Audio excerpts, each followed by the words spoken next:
Hello everyone, welcome back to my YouTube channel. दोस्तों, उम्मीद करती हूँ आप सभी बहुत अच्छे होंगे और अपनी पढ़ाई में व्यस्त होंगे। तो आज के इस वीडियो में हम लोग बौद्ध एवं जैन धर्म जो कि प्राचीन भारत का एक चैप्टर है उसके एमसीक्यूज क्वेश्चन करने वाले हैं। तो बने रहिएगा हमारे साथ। अगर आपको हमारा ये वीडियो पसंद आए तो वीडियो को लाइक कीजिएगा और हमारे चैनल को सब्सक्राइब कीजिएगा। तो आइए प्राचीन भारत के बौद्ध एवं जैन धर्म के एमसीक्यूज क्वेश्चन को देखते हैं, जो कि एनसीईआरटी सार संग्रह महेश कुमार वर्णवाल के बुक से लिए हुए हैं और जो बहुत ही इंपॉर्टेंट होते हैं। तो आइए शुरुआत करते हैं। पहला क्वेश्चन है, किस दिन महात्मा बुद्ध का जन्म हुआ था एवं उन्हें निर्वाण अर्थात ज्ञान की प्राप्ति हुई थी? तो किस दिन महात्मा बुद्ध का जन्म हुआ था? बैसाख पूर्णिमा, आषाढ़ पूर्णिमा, कार्तिक पूर्णिमा या उपर्युक्त में से कोई नहीं। तो हमारा सही आंसर हो जाएगा महात्मा बुद्ध का जन्म बैसाख पूर्णिमा को हुआ था और उन्हें ज्ञान की प्राप्ति भी बैसाख पूर्णिमा के दिन ही हुई थी। आइए इसका डेफिनेशन भी देख लेते हैं। महात्मा बुद्ध का जन्म 563 ईसा पूर्व में बैसाख पूर्णिमा के दिन कपिलवस्तु के लुम्बिनी नामक स्थान पर हुआ था। बौद्धों के लिए यह सबसे पवित्र दिन होता है। इन्होंने 29 वर्ष की अवस्था में गृह त्याग, जिसे महाभिनिष्क्रमण के नाम से भी जानते हैं, दिया था। गृह त्याग कर दिया था तथा 35 वर्ष की आयु में बोध गया में बैसाख पूर्णिमा की रात पीपल वृक्ष के नीचे पुनपुन नदी, जिसे निरंजना नदी भी कहते हैं, के तट पर उनको ज्ञान प्राप्त हुआ था। तो ऑप्शन ए बैसाख पूर्णिमा हमारा सही आंसर हो जाएगा।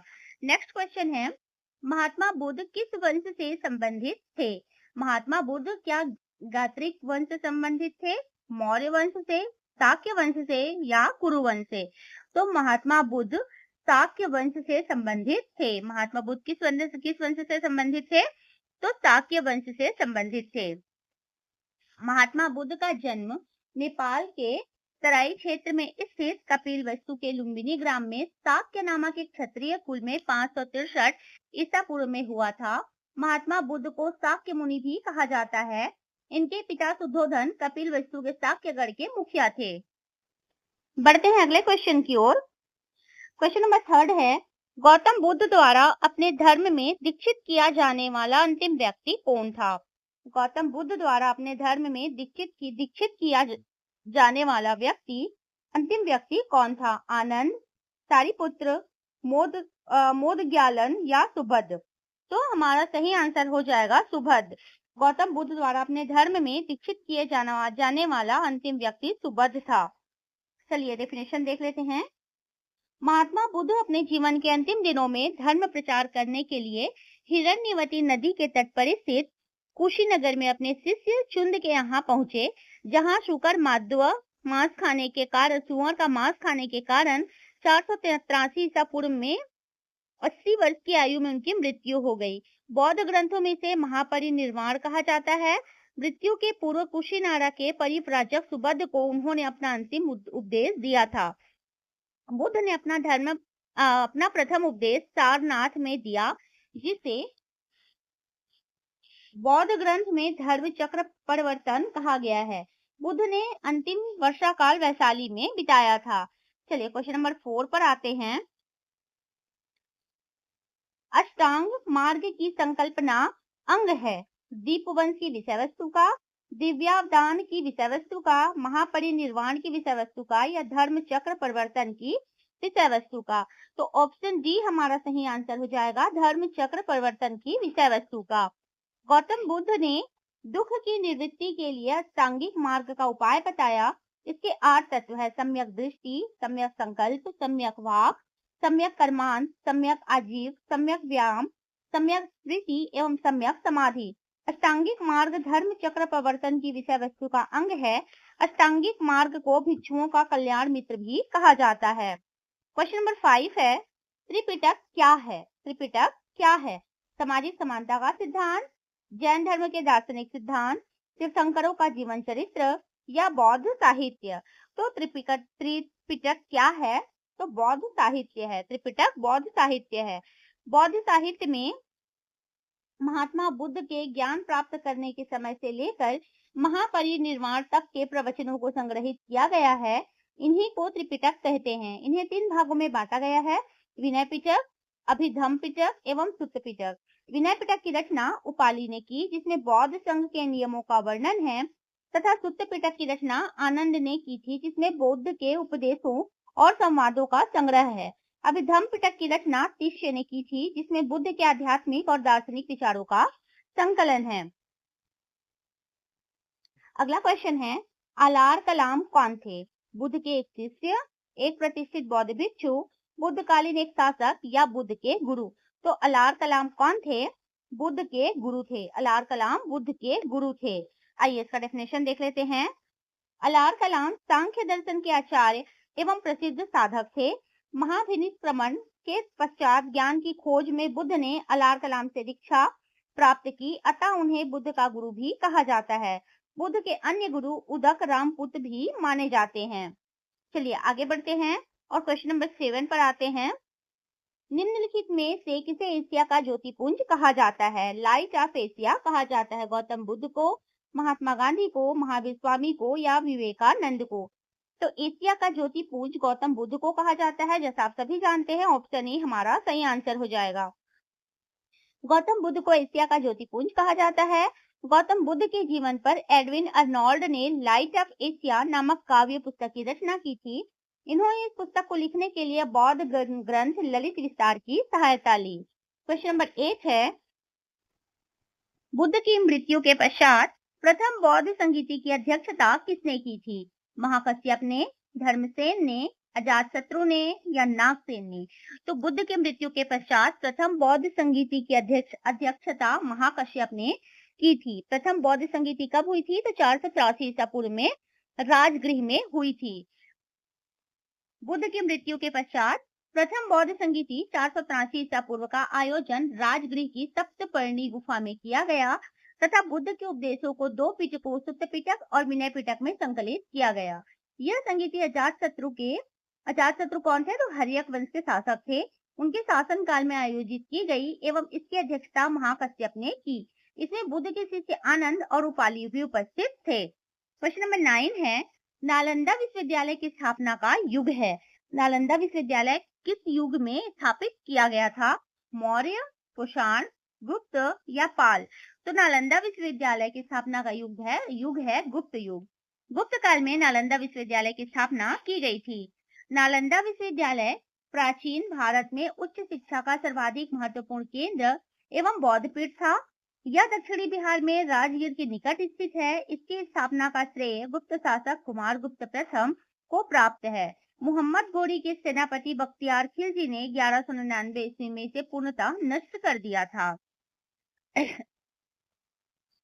अगला क्वेश्चन है, शून्यता के सिद्धांत का सर्वप्रथम प्रतिपादन करने वाले बौद्ध दार्शनिक का नाम है? शून्यता के सिद्धांत का सर्वप्रथम प्रतिपादन करने वाले बौद्ध दार्शनिक का नाम है नागार्जुन, नागसेन, आनंद या अश्वघोष?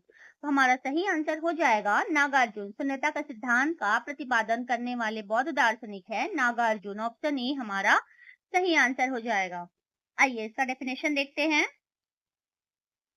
प्रसिद्ध बौद्ध दार्शनिक नागार्जुन माध्यमिक या शून्यवाद मत के प्रवर्तक हैं, जिनकी प्रसिद्ध रचना माध्यमिक कारिका है। इसे सापेक्षवाद भी कहा जाता है। नागार्जुन ने प्रतीत के समुत्पाद को ही शून्यता कहा है। क्वेश्चन नंबर 11 की ओर बढ़ते हैं।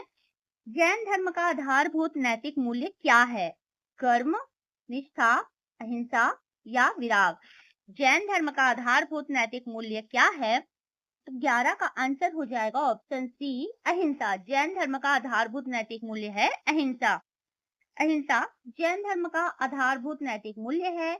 जैन धर्म में अहिंसा, सत्य, अस्तेय, ब्रह्मचर्य एवं अपरिग्रह नामक 5 महाव्रतों की व्यवस्था की गई है। अहिंसा का अर्थ होता है जीव की हिंसा या हत्या ना करना। सत्य का अर्थ होता है सदा सत्य बोलना। अपरिग्रह का अर्थ होता है संपत्ति अर्जित ना करना। अस्तेय का अर्थ होता है चोरी ना करना और ब्रह्मचर्य का अर्थ होता है इंद्रियों को वश में करना। चलिए आगे बढ़ते हैं। क्वेश्चन नंबर 12 देखते हैं। जैन धर्म में पूर्ण ज्ञान के लिए किस शब्द का उल्लेख किया गया है? जैन धर्म में पूर्ण ज्ञान के लिए किस शब्द का उल्लेख किया गया है? जिन, रत्न, कैवल्य या निर्वाण? तो जैन धर्म में पूर्ण ज्ञान के लिए कैवल्य शब्द का उल्लेख किया गया है। ऑप्शन सी हमारा सही आंसर है। जैन धर्म में पूर्ण ज्ञान के लिए कैवल्य, जिसे मोक्ष की प्राप्ति कहा गया है, शब्द का प्रयोग किया गया है। जैन धर्म के 24वें तीर्थंकर महावीर स्वामी को 12 वर्ष की कठोर तपस्या के बाद जिब्रिक ग्राम में ऋजुपालिका नदी के किनारे साल वृक्ष के नीचे कैवल्य प्राप्त हुआ था। कैवल्य का मतलब होता है पूर्ण ज्ञान। फलतः ज्ञान की प्राप्ति के पश्चात महावीर केवलीन कहलाए। इन्हें जिन, अहर्त तथा निर्ग्रंथ भी कहा गया है। जिन का मतलब होता है विजेता, अहर्त मीन्स पूज्य और निर्ग्रंथ मीन्स बंधन रहित भी कहा गया है। क्वेश्चन नंबर 13 है, महावीर स्वामी का जन्म किस कुल में हुआ था? महावीर स्वामी का जन्म किस कुल में हुआ था? शाक्य में, ज्ञात्रिक में, मल में या लिच्छवी में? तो महावीर स्वामी का जन्म ज्ञात्रिक कुल में हुआ था। ऑप्शन बी हमारा सही आंसर हो जाएगा। महावीर स्वामी का जन्म वैशाली के निकट कुंडग्राम के ज्ञात्रिक कुल के राजा सिद्धार्थ के यहाँ 540 ईसा पूर्व में हुआ था। महावीर स्वामी के बचपन का नाम वर्धमान था। इनके पिता सिद्धार्थ कुंडग्राम के क्षत्रिय कुल के प्रधान व माता त्रिशला लिच्छवी नरेश चेतक की बहन थी। इनकी पत्नी का नाम यशोदा था। महावीर ने अपना उपदेश प्राकृत भाषा में दिया। महावीर के प्रथम अनुयायी उनके दामाद जमाली बने। चलिए आगे बढ़ते हैं। क्वेश्चन नंबर 14 है, भगवान बुद्ध के महापरिनिर्वाण के बाद पहली बौद्ध संगीति हुई थी। भगवान बुद्ध के महापरिनिर्वाण के बाद पहली बौद्ध संगीति कहाँ हुई थी? राजगीर में, गया में, पाटलिपुत्र में या वैशाली में? तो भगवान बुद्ध के महापरिनिर्वाण के बाद पहली बौद्ध संगीति हुई थी राजगृह में, जो कि 483 ईसा पूर्व में हुई थी। भगवान बुद्ध के महापरिनिर्वाण के बाद प्रथम बौद्ध संगीति का आयोजन 483 ईसा पूर्व में राजगृह, आधुनिक नाम है राजगीर, बिहार में स्थित सप्तपर्णी गुफा में अजातशत्रु के शासन काल में हुई। इस सभा के अध्यक्ष महाकश्यप थे, जबकि बुद्ध ने अपना प्रथम उपदेश सारनाथ में दिया था। अगला क्वेश्चन है, इनमें से किस शासक ने कश्मीर में चतुर्थ बौद्ध संगीति आयोजित की थी? किस शासक ने कश्मीर में चतुर्थ बौद्ध संगीति आयोजित की थी? अशोक ने, अजातशत्रु ने, कनिष्क ने या कालाशोक ने? तो किस शासक ने कश्मीर में चतुर्थ बौद्ध संगीति आयोजित की थी? तो कनिष्क ने। ऑप्शन सी हमारा सही आंसर हो जाएगा। चतुर्थ बौद्ध संगीति, जिसे अंतिम बौद्ध संगीति माना जाता है, का आयोजन कुषाण शासक कनिष्क के शासनकाल में हुआ। यह संगीति कश्मीर के कुंडल वन में आयोजित की गई थी। इस संगीति के अध्यक्ष वसुमित्र एवं उपाध्यक्ष अश्वघोष थे। अश्वघोष कनिष्क के राजकवि थे। इसी संगति में बौद्ध धर्म 2 शाखाओं हीनयान और महायान में विभाजित हो गया था। क्वेश्चन नंबर 16 है, नव बौद्धवाद के प्रतिपादक कौन है? नव बौद्धवाद के प्रतिपादक कौन है? राधा कृष्णन, टैगोर, अंबेडकर या विवेकानंद? तो नव बौद्धवाद के प्रतिपादक हैं Ambedkar, doctor Bhimrao Ambedkar. Option C हमारा सही आंसर है।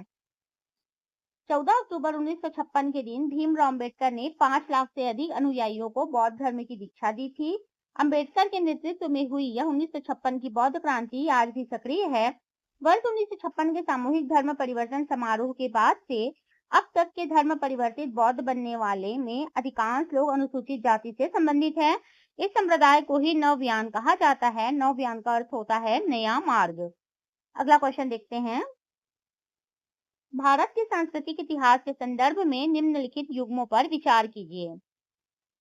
पहला है परिव्राजक, परित्यागी या भ्रमणकारी। दूसरा है श्रमण, उच्च पद प्राप्त पुजारी। तीसरा है उपासक, बौद्ध धर्म का साधारण अनुगामी। इन तीनों को सही सुमेलित करना है। तो इसमें ऑप्शन हम देख लेते हैं। ऑप्शन बी सही हो जाएगा, 1 और 3। आइए फिर से इसे देख लेते हैं। 1 और 3 सही है। 1 और 3 तो परिव्राजक, परित्यागी या भ्रमणकारी को कहा जाता था। उपासक बौद्ध धर्म का साधारण अनुगामी होता था। ऑप्शन बी हमारा सही आंसर है। परिव्राजक शब्द का शाब्दिक अर्थ भ्रमणशील तपस्वी है। श्रमण शब्द प्राचीन भारत के तपस्वियों और त्यागियों को संदर्भित करता है। साथ ही संघ के बाहर गृहस्थ जीवन में रहकर बौद्ध धर्म मानने वाले साधारण अनुयायी उपासक कहलाते। बढ़ते हैं अगले क्वेश्चन की ओर। बुद्ध की प्राचीनतम प्रतिमा किस शैली में प्राप्त होती है? गांधार शैली, मथुरा शैली, मौर्य शैली या गुप्त शैली? तो बुद्ध की प्राचीनतम प्रतिमा किस शैली में प्राप्त होती है? गांधार शैली में। ऑप्शन ए हमारा सही आंसर है। बुद्ध की सबसे प्राचीन प्रतिमा गांधार शैली में निर्मित है। गांधार शैली की उत्पत्ति गांधार क्षेत्र से हुई है। यह शैली भारतीय और यूनानी कलात्मक परंपराओं के मिश्रण से उत्पन्न हुई है। यह प्रतिमा महत्वपूर्ण है क्योंकि यह मानव रूप में बुद्ध की सबसे पहले ज्ञात प्रतिमा का प्रतिनिधित्व करती है। क्वेश्चन नंबर 19 है, विशुद्धिमग्ग के रचयिता कौन है? विशुद्धिमग्ग के रचयिता कौन है? तो नागार्जुन, पद्मसंभव, वसुबंधु या बुद्धघोष? तो विशुद्धिमग्ग के रचयिता बुद्धघोष हैं। ऑप्शन डी हमारा सही आंसर हो जाएगा। विशुद्धिमग्ग शुद्धि का मार्ग थेरवाद बौद्ध सिद्धांत पर आधारित महान ग्रंथ है जिसे बुद्धघोष ने लगभग 430 ईस्वी में श्रीलंका में लिखा था। नागार्जुन एक विद्वान और दार्शनिक थे। उन्हें सबसे महत्वपूर्ण महायान बौद्ध विचारकों में से एक माना जाता है। पद्मसंभव एक पौराणिक भारतीय बौद्ध रहस्यवादी थे जिन्होंने तिब्बत में तांत्रिक बौद्ध धर्म की शुरुआत की और उन्हें वहां पहला बौद्ध मठ स्थापित करने का श्रेय दिया जाता है। वसुबंधु एक प्रमुख बौद्ध शिक्षक थे और भारत में महायान बौद्ध धर्म के विकास में महत्वपूर्ण विभूतियों में से एक थे। अगले क्वेश्चन की ओर बढ़ते हैं। क्वेश्चन नंबर 20 है, जैन तीर्थंकर पार्श्वनाथ निम्नलिखित स्थानों में से मुख्यतः किससे संबंधित थे? वाराणसी से, कौशाम्बी से, गिरिव्रत से या चंपा से? तो जो जैन तीर्थंकर पार्श्वनाथ थे वो वाराणसी से संबंधित थे। ऑप्शन ए हमारा सही आंसर हो जाएगा। आइए इसका डेफिनेशन देखते हैं। जैन धर्म के 23वें तीर्थंकर पार्श्वनाथ वाराणसी के राजा अश्वसेन और रानी वामा के पुत्र थे। उन्होंने समेत शिखर पर निर्वाण प्राप्त किया। वह लगभग 800 ईसा पूर्व वाराणसी में रहते थे। पार्श्वनाथ 23वें जैन तीर्थंकर थे। क्वेश्चन नंबर 21 है, निम्नलिखित में से कौन सा एक युग्म सही सुमेलित नहीं है या नहीं है पूछा गया है। तो आइए देखते हैं। एक तरफ तीर्थंकर दिए हुए हैं और दूसरी तरफ निर्वाण स्थल दिया हुआ है। तो ऋषभनाथ का निर्वाण स्थल अष्टापद ये तो बिल्कुल सही है। वासु पूज्य का निर्वाण स्थल समेत शिखर ये सही नहीं है। वासु पूज्य जैन धर्म के 12वें तीर्थंकर थे और उनका निर्वाण स्थल चंपापुरी था। तो ऑप्शन बी हमारा गलत आंसर है। नेमिनाथ उज्जैन दिए इनका निर्वाण स्थल ये सही है। महावीर पावापुरी ये निर्वाण स्थल इनका भी सही है। तो ऑप्शन ए ऋषभनाथ का निर्वाण स्थल अष्टापद सही है। वासु पूज्य का समेत शिखर नहीं था, चंपापुरी था, तो ये गलत हो जाएगा। नेमिनाथ का उज्जैन ये सही है। महावीर का पावापुरी ये भी सही है। तो हमें यहाँ नहीं है पूछा गया, सुमेलित नहीं है। तो ऑप्शन बी हमारा सही आंसर हो जाएगा। वासु पूज्य को जैन धर्म के 12वें तीर्थंकर के रूप में जाना जाता है। वासु पूज्य स्वामी का जन्म चंपापुरी के इक्ष्वाकु वंश में फाल्गुन मास के कृष्ण पक्ष की चतुर्दशी को शतभिषा नक्षत्र में हुआ था। इनका प्रतीक चिन्ह भैंसा था। वासु पूज्य ने फाल्गुन अमावस्या की तिथि को चंपापुरी में दीक्षा प्राप्त की और चंपापुरी में ही निर्वाण को प्राप्त किया। क्वेश्चन नंबर 22 है, त्रिरत्न या 3 रत्न जैसे सटीक ज्ञान, सच्ची आस्था और सटीक क्रिया निम्नलिखित में से किससे संबंधित है? बौद्ध धर्म से, हिंदू धर्म से, जैन धर्म से या ईसाई धर्म से? तो त्रिरत्न या 3 रत्न जैसे सटीक ज्ञान, सच्ची आस्था और सटीक क्रिया जैन धर्म से संबंधित है। ऑप्शन सी हमारा सही आंसर हो जाएगा। त्रिरत्न एक संस्कृत शब्द है जिसका शाब्दिक अर्थ है 3 रत्न। जैन धर्म के 3 रत्न जिसे त्रिरत्न त्रय भी कहते हैं, इनको सम्यक दर्शन, सम्यक ज्ञान तथा सम्यक आचरण के रूप में मान्यता प्राप्त है। इनमें से किसी का भी अन्य 2 के बिना अलग अस्तित्व नहीं हो सकता तथा आध्यात्मिक मुक्ति के लिए तीनों आवश्यक हैं। क्वेश्चन नंबर 23 है, निम्नलिखित में से किस स्थान पर प्रथम जैन परिषद का आयोजन हुआ था? पाटलिपुत्र में, वैशाली में, मथुरा में या उज्जैन में? तो किस स्थान पर प्रथम जैन परिषद का आयोजन हुआ था? पाटलिपुत्र हमारा सही आंसर हो जाएगा। Option A. प्रथम जैन परिषद का आयोजन पाटलिपुत्र में किया गया था और इसके प्रमुख संरक्षक चंद्रगुप्त मौर्य थे। यह 300 ईसा पूर्व में आयोजित किया गया था जिसकी अध्यक्षता स्थूलभद्र ने की थी। दूसरे जैन परिषद का आयोजन 512 ईस्वी में वल्लभी में किया गया था जिसकी अध्यक्षता क्षमाश्रमण ने की थी। चलिए आगे बढ़ते हैं। क्वेश्चन नंबर 24 में आते हैं। बौद्ध दर्शन के अनुसार विचार कीजिए। कथन ए है पुनर्जन्म नहीं होता है और का कारण आर है आत्मा की सत्ता नहीं है। निम्नलिखित कूट में से अपना उत्तर चुनिए। ए तथा आर दोनों सही हैं तथा आर सही व्याख्या है ए की। बी है ए तथा आर दोनों सही हैं किंतु आर सही व्याख्या नहीं है ए की। सी है ए सही है किंतु आर गलत है और डी है ए गलत है किंतु आर सही है। तो बौद्ध दर्शन के अनुसार हमारा ऑप्शन डी सही आंसर हो जाएगा। ए गलत है किंतु आर सही है। पुनर्जन्म नहीं होता है ये गलत है और आत्मा की सत्ता नहीं है ये सही है। ऑप्शन डी हमारा सही आंसर हो जाएगा। आइए डेफिनेशन देखते हैं। प्रतीत समुत्पाद ही बुद्ध के उपदेशों का सार है। ब्राह्मण ग्रंथों द्वारा प्रतिपादित वेदों की अपौरुषेयता एवं आत्मा की अमरता के सिद्धांत को उन्होंने स्वीकार नहीं किया, परंतु आत्मा के अस्तित्व को अस्वीकार करने के बावजूद वे पुनर्जन्म तथा कर्म के सिद्धांत को मानते थे। उनके अनुसार जीवन विभिन्न अवस्थाओं की संतति है जो एक दूसरे पर निर्भर करती है। किसी अवस्था की उत्पत्ति उसकी पूर्ववर्ती अवस्था से होती है। क्वेश्चन नंबर 25 है। निम्नलिखित में से कौन से बौद्ध धर्म और जैन धर्म दोनों में समान रूप से विद्यमान थे? पहला है तप और भोग का अति का परिहार, दूसरा है वेदों की प्रामाणिकता, तीसरा कर्म कांडों की फलवत्ता का निषेध और चौथा है प्राणियों की हिंसा का निषेध अर्थात अहिंसा। नीचे दिए गए कूट का प्रयोग करते हुए सही उत्तर का चयन कीजिए।